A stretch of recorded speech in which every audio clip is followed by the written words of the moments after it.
Hello and welcome to this week's edition of the Stock Report. I'm Tim Bontemps, NBA reporter for ESPN.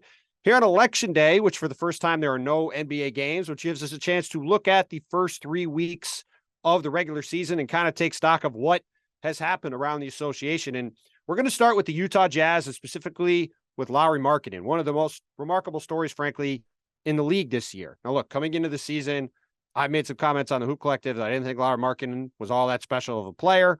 And since then, Jazz fans in particular have thrown that back in my face a bunch as Utah's gotten off to a pretty incredible 9-3 start. And Lowry's been a huge reason why. And it's honestly been in a pretty surprising way that he's been such an effective player for them, averaging career high, almost 22 points a game. And he's doing it while shooting under 30% from three. And I was a guy who was, billed as a really good long range shooting power forward. How is he being this effective? He's scoring way more points in the paint than he's ever scored before. And he's scoring way better on 2-point shots than he ever has before, almost 20 percentage points higher than he's ever been in the past in terms of shooting inside the 3-point line. That's why his numbers have skyrocketed this year. That's why, despite a slow start shooting the ball from the perimeter, he is having his best season by far. And it's why he's a big reason why Utah has frankly stunned the league and sits right now 3 weeks into the season at 9-3 with the best record in the Western Conference. Absolutely not what anybody, including frankly anybody employed by the Utah Jazz, anticipated when the season started. It's an awesome story. It's been really fun to see.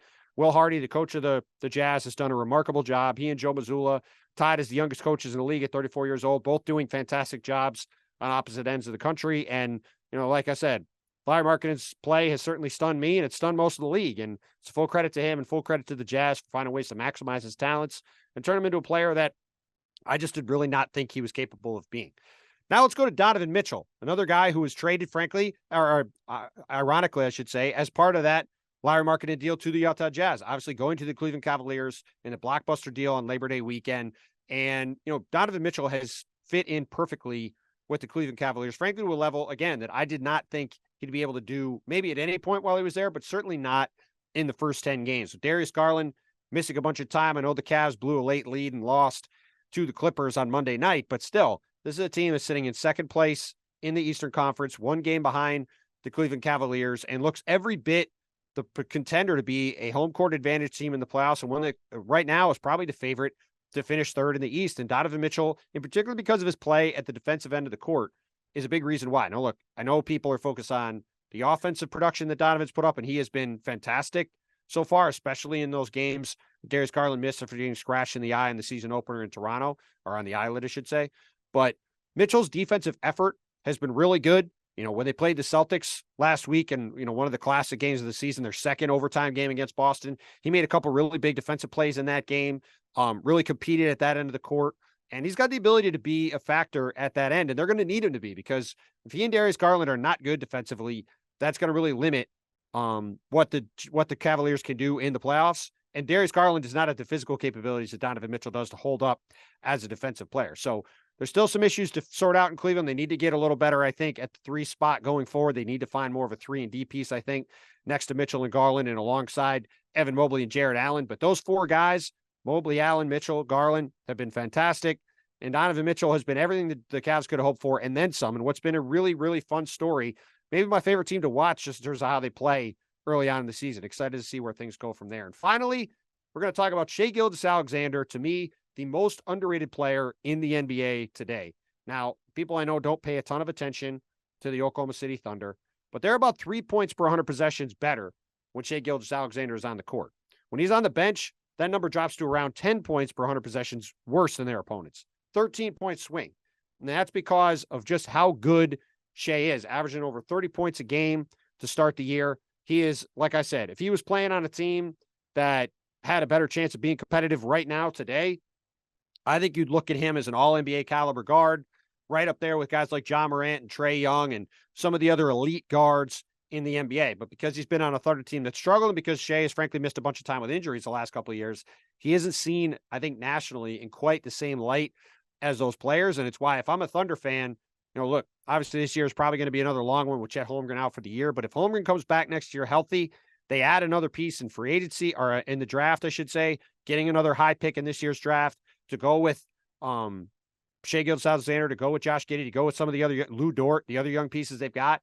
I think the Thunder have a chance to swing things around really quick. And a huge reason why is because Shai Gilgeous-Alexander, to me, is, the secret, the player that people around the country don't know about in terms of being an elite NBA talent. And he's a guy that I think if fans are tuning to watch the Thunder over the next few months, they should really clue in on, because like I said, I think going into next season, they've got a chance to have things really turn around really fast. And he's the main reason why. Now let's go to the stock down portion. And we have to start with Jordan Poole. And it's really Golden State's bench as a whole, which I wrote about in the Hoop Collective column that Brian Windhurst has each week on ESPN.com. But Jordan Poole got a huge extension this offseason and was the guy that was supposed to be, really the face of this young group of players that the Warriors have going forward. Him, James Wiseman, Jonathan Kuminga, Moses Moody. He's the leader of that group. And through the first 3 weeks of the season, he is second to last in the NBA in plus minus. The only player worse than him is Norm Powell, and he's only a couple of points worse. His percentages are down across the board. He's shooting around 30% from three. He has just not been the player that the Warriors need him to be. They needed him to be the leader of that second unit to carry that group forward. And he's been a big part of why it's been a disaster. Now, there's been a lot of attention paid to James Wiseman struggling. He has not been good. He needs to be much better. He was benched along with Michael Green, who's also been bad in Monday's win over the Sacramento Kings in favor of a two-way player in Anthony Lamb. So Steve Kerr has said he's going to be experimenting with things, and that's going to clearly be the case going forward as he tries to find a way to make this work. But the biggest way for this bench unit to turn around for the Warriors is Jordan Poole has to start looking like Jordan Poole again. And he has not been to this point the guy who got that extension. They need that to be the case going forward if they're going to dig out of this 4-7 holder in to start the season. Remember, the only reason they were able to find a way to beat the Sacramento Kings at home on Monday night was because Steph Curry had 47 points. If he has to have those kind of efforts to beat mediocre to bad teams, the Warriors are not going to be the team everybody thought they were going to be coming into the season. And a big part of that changing is Jordan Poole needs to be a lot better.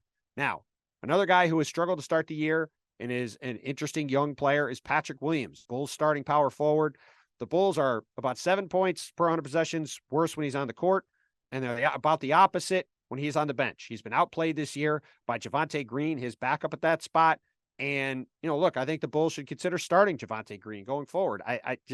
Patrick Williams is a very young player. He's younger than some of the guys that were taken in this year's draft. There is time for him to get better, but at some point, things have to start to shift in that direction in terms of him showing real positive signs of growth. There's been little flashes here and there. I saw him play in Brooklyn last week. He looked better.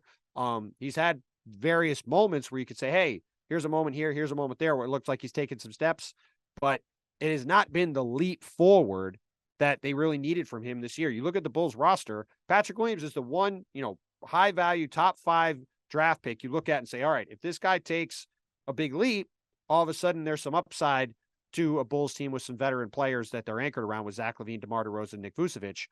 If he kind of stays in this, middling sort of blah area he's in right now, it's a big hit to the Bulls' future. Yes, Dallin Terry looks interesting. Their rookie this year. Ayo Dosunmu had a really nice rookie year. He's now their starting point guard with Lonzo Ball out, but they need more from Patrick Williams.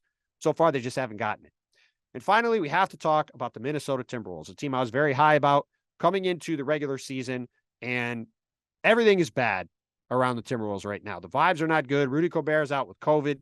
Anthony Edwards is, basically standing in for one entire possession in one game with his hands on his hips, watching the offense being run. They got blown out on Monday night by the Knicks at home. Their defense has been bad. The Rudy Gobert, Karl Towns, and Anthony Edwards have not fit well together on the court. There's just not a lot to like right now about what's going on in Minnesota. And look, we've seen around the league, there's a lot of teams that are scuffling that were supposed to be good. Philly's off to an uneven start. We just talked about the Warriors. Minnesota was going to be good. The Clippers have been up and down. There's a lot of teams. Miami's been bad. There's a lot of teams that are sort of all over the place, but Minnesota went all in to get Rudy Gobert. That was a trade that was supposed to allow them to win a ton of regular season games and be really good right now.